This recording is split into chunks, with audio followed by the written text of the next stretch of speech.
Hello, YouTube land. This is Brent and Son coming to you from Lexington, Kentucky, the Bluegrass State. I have for you today a cryptid story. It's going to be interesting. This story is coming from the UK, not a place you think of for cryptid encounters and things like that, but this is another story from the UK that has the Dogman involved, and I did interview someone. Her name was Claire from the UK, maybe about a year ago. So I think in the UK they would tend to call the Dogman Werewolf. So there are things similar to what we call the Dogman in the UK that happen, and also some Bigfoot hunters and things like that are active in the UK also. And you don't really hear much about that, but I think you'll find this interesting. If anyone out there has a story that you would like to share, whether it be a cryptid, supernatural, paranormal, something like that, if you think it would be a good show, contact me at brentonson@gmail.com and I'll get back to you. Make sure you give me a little bit of a description and some contact information, and then I'll shoot you an email back and we'll figure it out from there. So enjoy this show with Melanie from the UK. All right, we have Melanie with us today from the UK, and she has a Dogman story that she is going to share. And before we have her share her story and introduce herself, I had interviewed Claire from the UK maybe a year ago or something like that. So the UK does have this type of cryptid. Typically, I think they would call them werewolves, in the UK if you were to try to find cases. But anyway, let's let Melanie introduce herself. If you would, Melanie, just introduce yourself and tell us kind of where you live and what the lay of the land and what the area kind of looks like. And plus, I'll show some of the pictures and stuff as we get into your story. Okay, well, I live in Horsham, West Sussex, which is the south of England in the UK.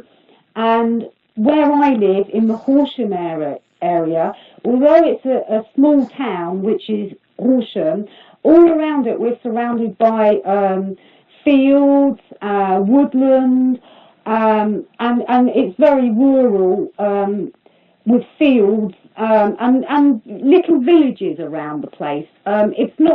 Horsham is not a great big city, but it's a town, and it's surrounded by rural farmland, really. So it will take you 2 to 3 minutes to get right out in your car and be amongst fields or woodlands and that kind of thing. So it's a very rural, green area down in the south. And my story is that I look after a dog in a house which is just on the outskirts of Horsham, and it is very rural. You go up a lane to get there.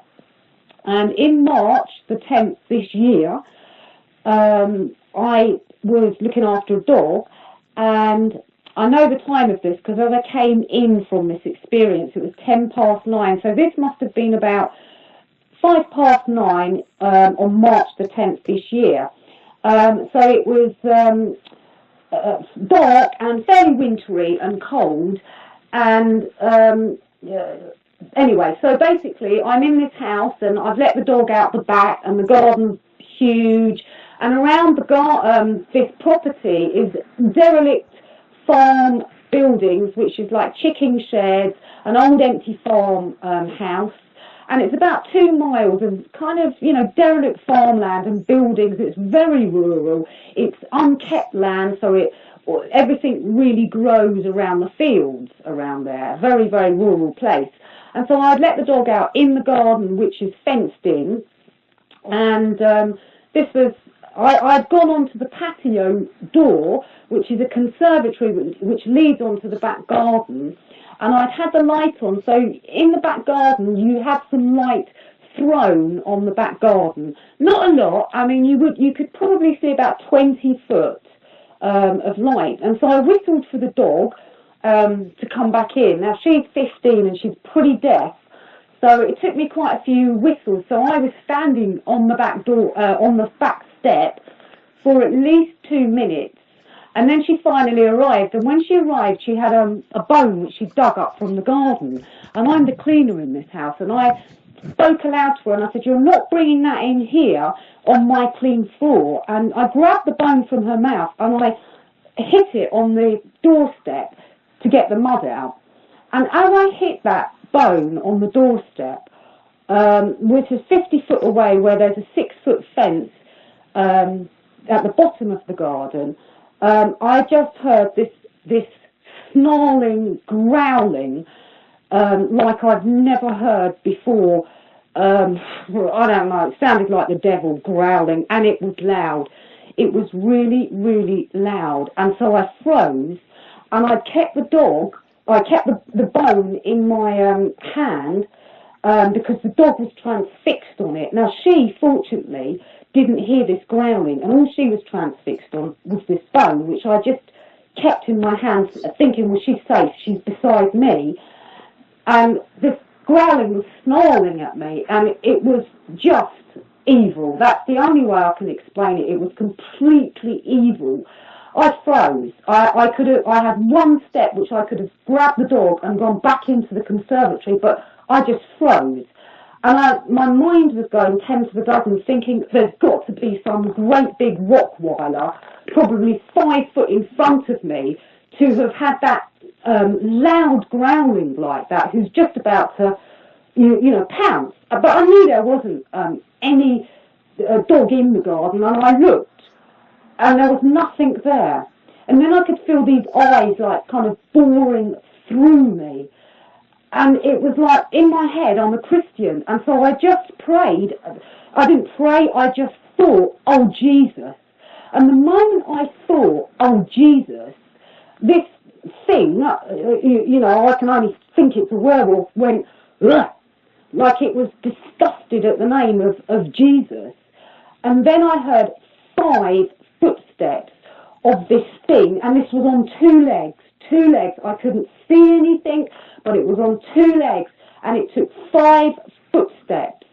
And then I believe it was on the back path, which runs along the back of the house, and I believe it went left out to the fields. And these footsteps were huge footsteps. It was on 2 legs. And I just stood there thinking, oh my God, what the hell was that thing? And I just stood there, frozen. And then I noticed that there was no sound whatsoever, because this is very rural. And in March at 9:10 at night, I mean, you're going to hear a few birds. You're not going to hear the summer flutter of birds, or, you are going to hear sounds. It's a haven for owls, this place. And so you often do hear owls to 11 o'clock at night, quite regularly, or birds fluttering around, because it's the kind of derelict farmland, and all the birds, are always out there. And so absolutely there was dead silence. And then it was like this, the presence of evil was just something beyond I could ever imagine myself. I mean, I've had spiritual encounters as a Christian, I've had spiritual warfare and stuff like this, but I think this kind of evil was on just a different level. And so I went into the house, and I thought, what do I do, Lord? Do I stay or do I go? I'll never sleep tonight. It's that thing, whatever that powerful thing, and you could feel the power off of it, comes back. What do I do? But anyway, I did end up staying. I slept on the couch, ready to escape, because around the house there are floodlights, so if anything enters the house, floodlights will go off. And I didn't watch any television. I was just basically praying all night to Jesus, saying I'm never going to sleep. Well, the funny thing was, I reckon God must have knocked me out, because I did sleep, and I got up 9 o'clock the next morning, and I thought, I didn't know what to think this thing was. And so I thought, well, that's the devil. I just thought that was the devil. It has to be the devil, because I'm not really up on werewolves or stuff like that. I mean, I hear of that in America, and I believe all of that, but I think, oh, thank God they're all over there and not here. But so the next morning, I thought, I need to go around the back. Sun was shining. It was a March spring morning, and I thought, you'll be all right. All the birds are chirping. It's not dead quiet. Just go and have a look. And I did fear about going right around the back to have a look, because I was thinking there's got to be devil's hooves. There has to be something, you know. And as I went around the back, I probably stayed there for no more than a minute, because I just thought, I can't do this. And I saw no footsteps. And then I realised that the path towards the back of the fence was a lot further than I thought it was. And I could hear this thing going through the bush. So I could hear all bush, 5 foot of this thing walking through the bush, and then nothing else more. And so I didn't see any footsteps. I was too really frightened to go right back there in March, you know, and I just couldn't figure it out, and I just thought, what was that thing, that monster, that creature? What was it? What on earth was that? Because you know, it's a different, hearing that kind of growling, that you know, is on a different level of evil. I have never ever been so freaked out in my life, and it wasn't until yesterday that I actually went back around to the back of the house, because I couldn't suss out 5 footsteps of this thing on 2 legs after it was canine growling, how it could have moved so far, because you can hear stuff in the distance, you know, when it's completely quiet, you know where movement comes from, you can hear where the movement comes from, and I couldn't figure out how where it had moved from the corner of the property, of this fence, to the pathway. And it wasn't until yesterday, when I went back round there, I could see that there was a gate entrance where this thing, I'll call it a werewolf, had exited and gone into the night. So that's really kind of my story. You know, but I definitely do think that these things, because I only thought, oh, Jesus.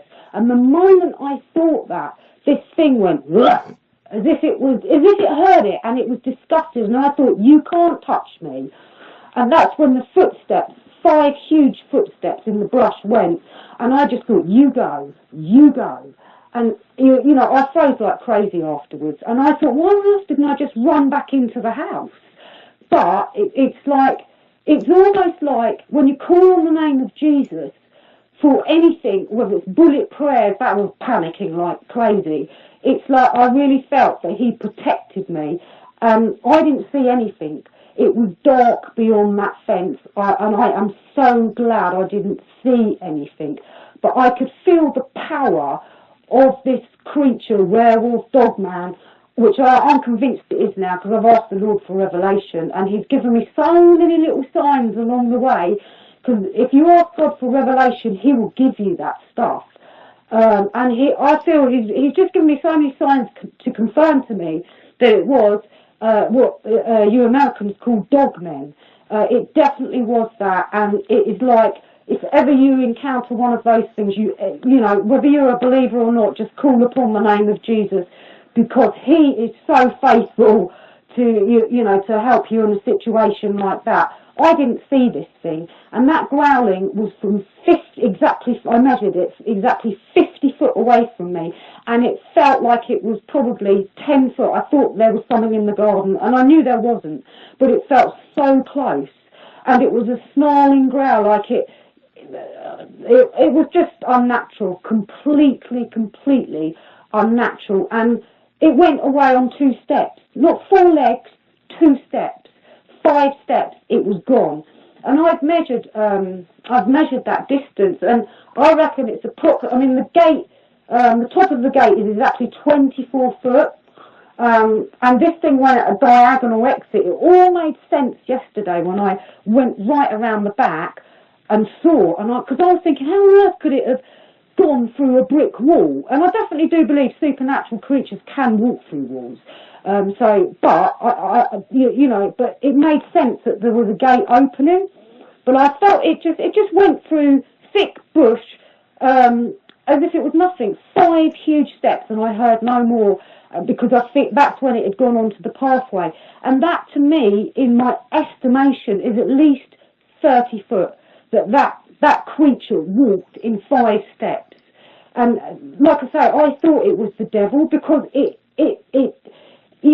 that had been an animal growling, I mean, growling from you at 50 foot away is no way that it's going to be as loud as that. And they don't walk on 2 feet. And that's why at the time it was like, that's got to have been the devil, Lord. What else could it have been? I need you to tell me. I need you to tell me. Well, anyway, cutting a long story short, at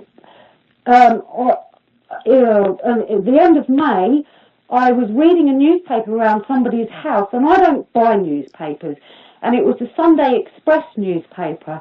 And it's, God is so good when you ask him for revelation, he gives it to you. And I flipped over the page, and there was a whole page of what's called the Hull Werewolf, up in Hull in the UK, and it had been spotted by 7 witnesses carrying, I think it was an Alsatian in its mouth, and Alsatians are big. They estimated this thing to be around, I think it was 7 to 8 foot tall, and they've named him Old Stinker. Now, some of these witnesses actually saw this creature. They were terrified. There was a couple, they were 65-year-olds, and they, and I mean, it was a bit silly, but these paranormal investigators were going to go and try and look for it every full moon. I mean, these things don't just come out on full moons. They can come out any time that you like. But it was revelation to me. I thought, thank you, Jesus. I know what I heard. I didn't see it, thank God, but it was like, so I feel that the Lord's been very faithful in giving me revelation, but I never, ever want to have that experience again. I don't want to see one of those things. I don't want to hear one of those things, because the projection of evil is just so intense. And, the fear of that, I mean, it's unnatural. It really is, and it's just such an evil, unnatural thing that only Jesus can protect you from those things. And they are out there. They definitely, and they're in England as well, unfortunately. And England's a very, very tiny country. We don't have so many, large places which is hidden. Like in America, you have hundreds of, it's such a huge, beautiful country. But it is like, I do a lot of photography, and I ended up going into Bluebell Woods after that, and my eyes were everywhere, and I was like, protect me, God, protect me, God. But I definitely, that was definitely not a teddy bear's picnic, and it was like people, have got to be so careful, because I believe these things, these creatures, and they're not, there's Dogman, there's Bigfoot, there's other creatures out there, and they are going to people are going to see more and more of this horror stuff, and it is like, you're going to have supernatural protection from Jesus. It's the only way, because I felt the power of that thing, and I didn't even see it, and I thank God I didn't see it, but the power of those things are just, they could whip you to shreds in minutes. And all the footage that I've seen on the internet of that, they could probably cover. If that thing can walk, say, 30 foot in 5 steps, I mean, you'd never outrun one of those things. No. But, yeah. Right. Now, when the thing growled at you, do you feel like that it was maybe infrasound, something unusual about the growl that kind of did something to you? Well, yeah, in a way, because I froze. And I couldn't, and the thing was, I was worried about the dog, but because she was locked onto that bone, wagging her tail, I knew that if I had to, I'd just take one step back into the door and shut the door. But I didn't. I just stood there in shock, thinking, what the hell was that? That kind of growling was unnatural. And it was evil. It was a snarling growl, and it was looking at me.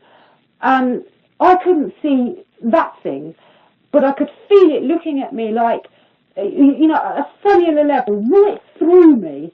And that's unnatural. It's just totally unnatural. Yeah, see, when I interviewed Claire, she said when it stood up and it looked directly at her, and she felt it looking at her.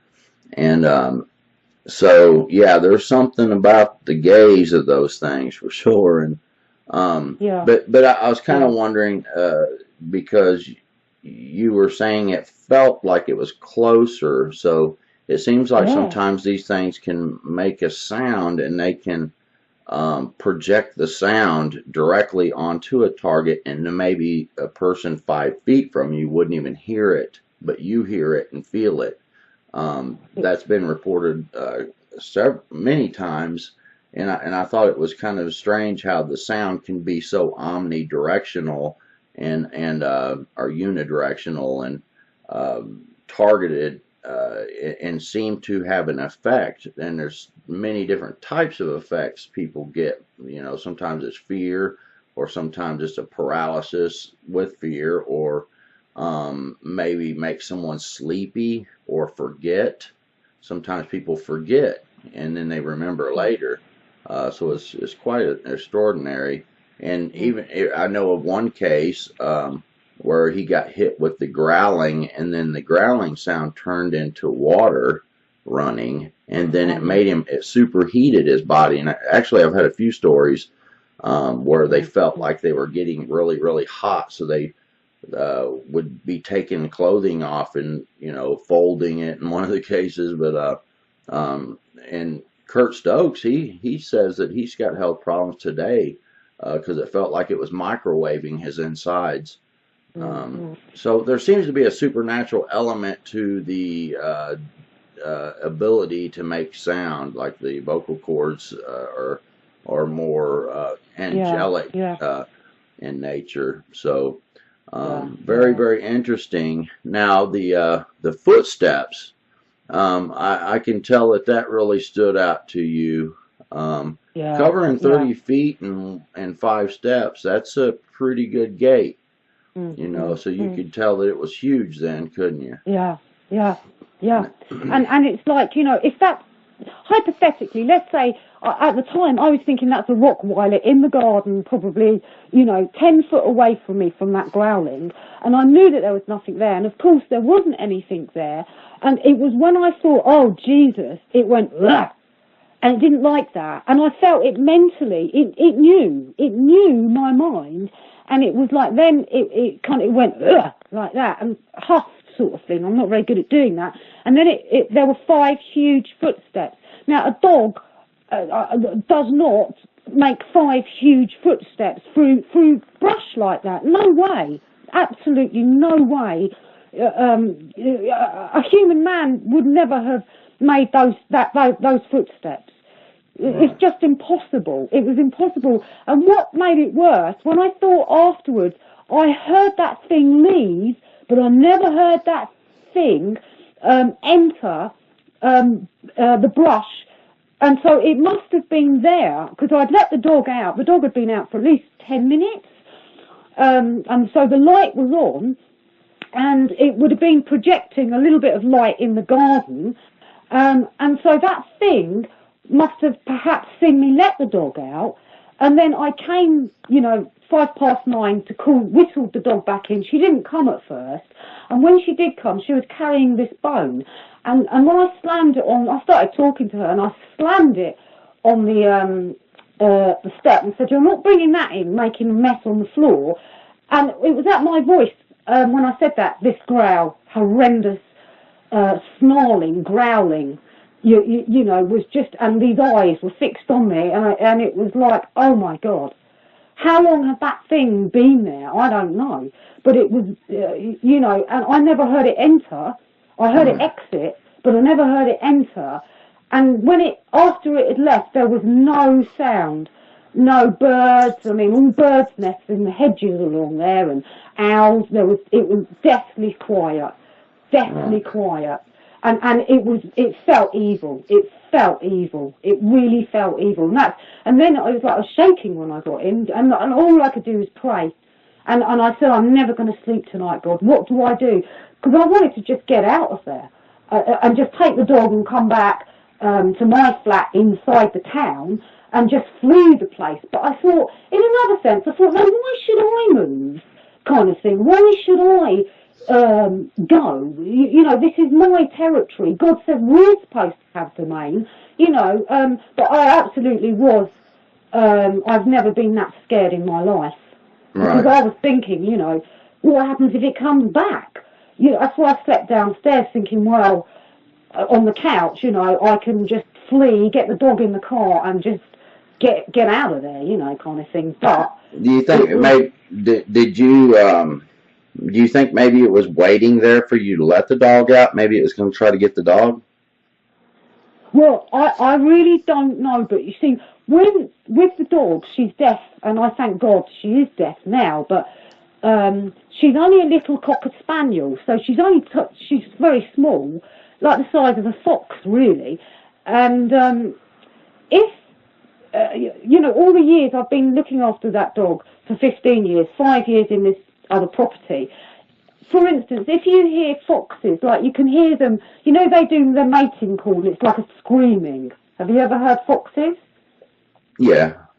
They kind of screech. And, I mean, sometimes you might hear that around the back. Now, she will go flying off around the back to investigate something like that. But she never heard this growling. And fortunately, she had come back. And I kept the bone in my hand because the dog was transfixed on it.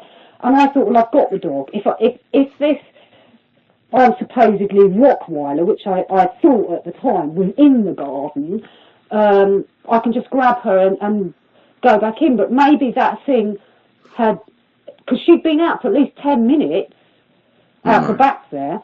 Yeah. And she can wander right around to the back where this creature, the werewolf, Dogman, was growling. So maybe that's what that thing had spotted and had wanted. Who knows? So you've also said that when something has been over where that thing was walking, that you can't really hear a person walking, or any, like if something else is over there walking down that through that area, you can't really hear them, but you could hear this thing very, very well. Oh yeah, you can't hear on the pathway. You can hear if a couple walk along that pathway and they're talking. You will hear the muffled voices, and they're faded right in the distance, but you will not hear their footsteps. And you will definitely not hear the dog's footsteps. You will not hear footsteps from there. Absolutely not. You could hear muffled voices, but you're not really hearing what they say because it's quite a distance. And the thing is, right behind the fence is loads of brambles and brush and all of that. And then you've got the footpath. And so a human being will never it's pitch black at night. And there is no street lighting in this place because it's right in the countryside, so there's no lighting whatsoever. It was pitch black at 9:05 in March earlier this year, and it was cold. You would never walk along there. It's too rural. Dog walkers, it's a very dog walker's route, the back path and everything, but not in pitch black. It'd be too dangerous. You could fall. You can't see anything unless you'd have a torch. Right. So it's not that during the day it's fine, but not at night. So also, I guess whenever you basically said Jesus in your mind, this thing noticed the spiritual power of you calling on the Lord. You felt like it noticed that basically that you called on the Lord. You felt like it noticed that. Yeah, I do. Thinking back now, because that's when it went, ugh, like it was disgusted, and that's when it started to walk off. 5 steps, it kind of went, ugh, and then it took 5 steps away. And I Yeah. felt it had gone towards the field on my left. I couldn't see it, but I felt that. And I stood after it had gone for probably a minute and a half out there, and then I noticed how deathly quiet it was and the evil. And then I got in and I was shaking like a leaf, thinking, oh my God, what the hell was that thing? Yeah.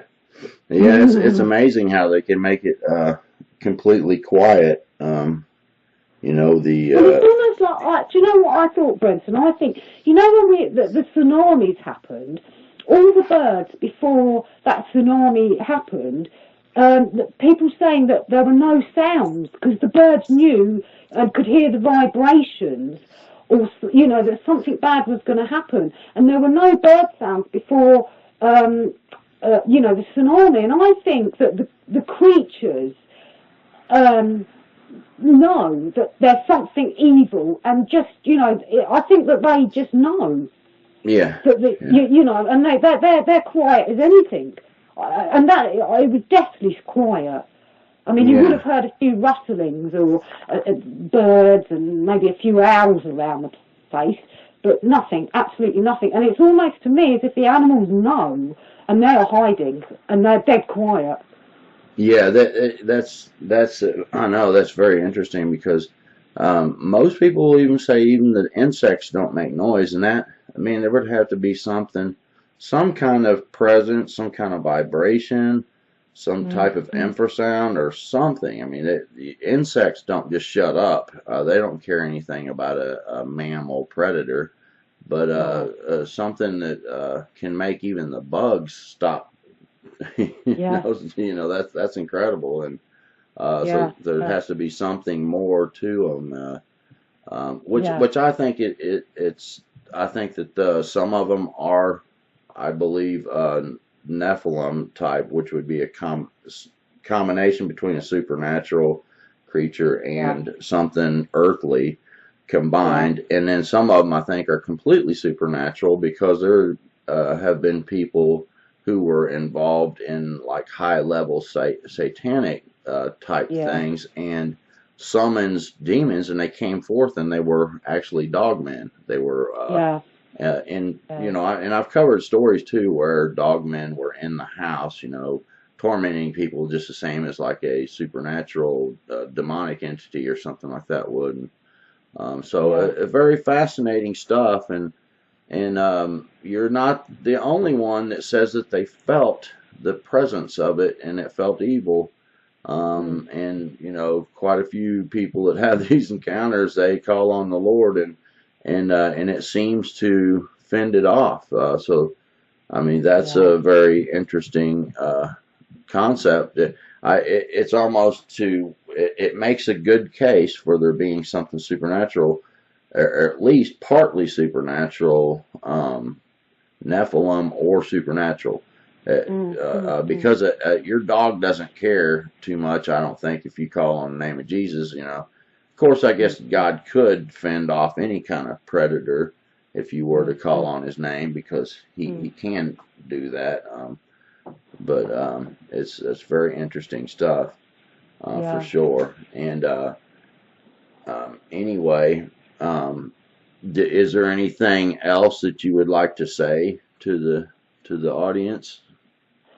Well, I just hope to around to anything like that. And if anybody does, whether you're a believer or you're not, you will absolutely be so fearful that that's the only thing that you need to do is just call on the name of Jesus, because he will be there. He's so faithful. And I know that a lot of non-believers probably think, oh, that's, Jesus, him, that and the other. But when you're in a situation like that, I think whether you're a believer or you're a non-believer, you just bullet prayer him, and he will, be there for you. Because I just feel, personally for me, that's what protected me. And funnily enough, I think, had I turned and run into the house, I don't know what would have happened. I'm glad, in a sense, I stood my ground, but I froze.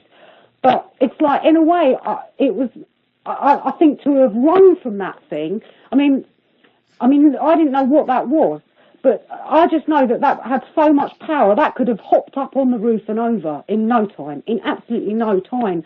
I didn't know what that was, Right. but it's like, if anybody is out there and they ever, come on,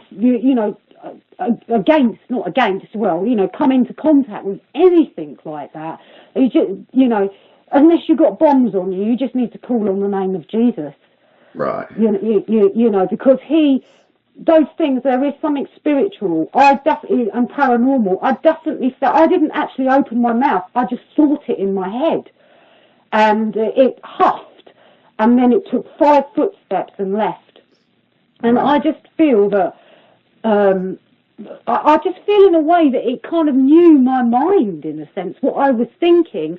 And that's I used Jesus as a weapon. And that thing, they're powerless, I feel, if what else could I do? I didn't have a gun in my hand or a bomb, or anything, Right.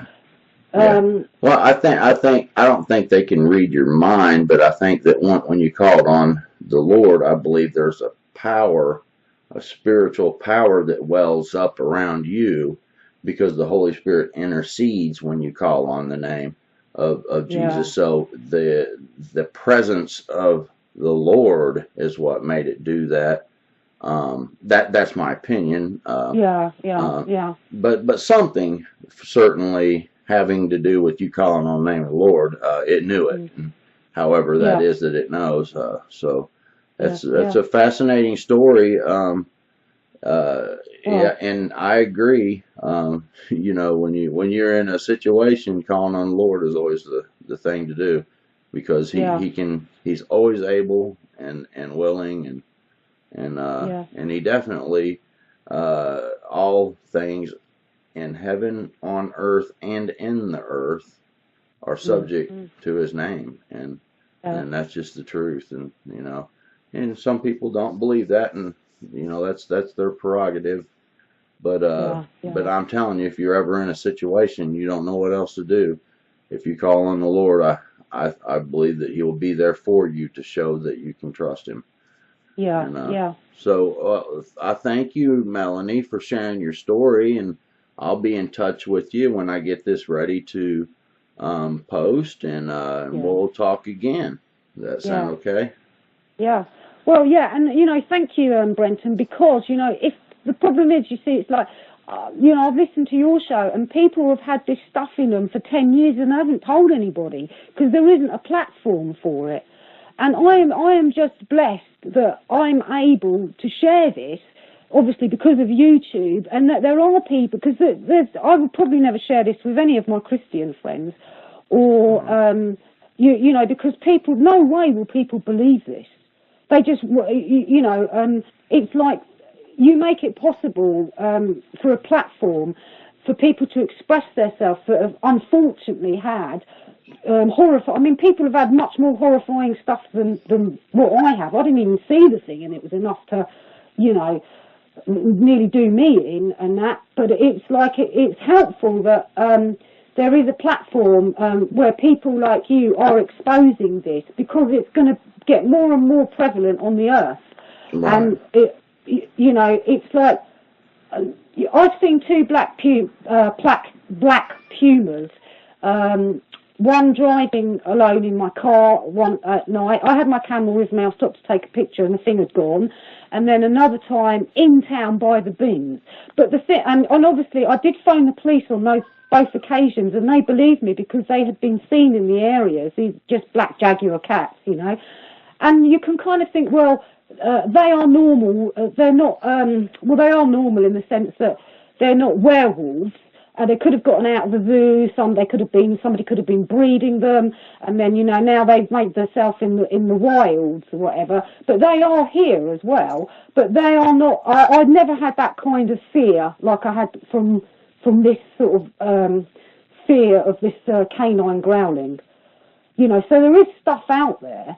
And it is in England, unfortunately, as well. And England's tiny. It's a tiny, tiny country. And I didn't realise, but there is Bigfoot hunters in England and Dogman hunters in the UK. I didn't realise that because I just thought, oh, it's just the Americans that Yeah. are much more open to that kind of thing. And, you know, people aren't lying about this stuff. No. It's No. not, you know that. You know, Right. but... Over time, yeah, I've collected quite a few stories, and it's quite amazing, and it does do people good to be able to talk and get it off their mind, you know, and it helps desensitize them to the trauma and what have you. So it's therapy for one, and if you Yeah. bring, you know, some people get upset because I talk about the Lord some and you know, the Bible Yeah. and what have you. But that's the way I do it. That's the way I feel I'm called to do it, Yeah. and that's the way I'm gonna keep doing it. You know, so Yeah. and Yeah. I think God blesses the channel because I do it that way. But anyway, I'm gonna Yeah. have to cut Yeah. this short from here, and I will shoot you an email later and let you know when I'm getting this pulled together. And everyone out there in YouTube land, I appreciate you listening to this. And if anyone has an encounter that they want to share, either be a cryptid or something supernatural, paranormal type thing, if you think it would make a good show, you can email me at brentonson@gmail.com. And until the next time, God bless, and we'll see you on the next video. Bye-bye.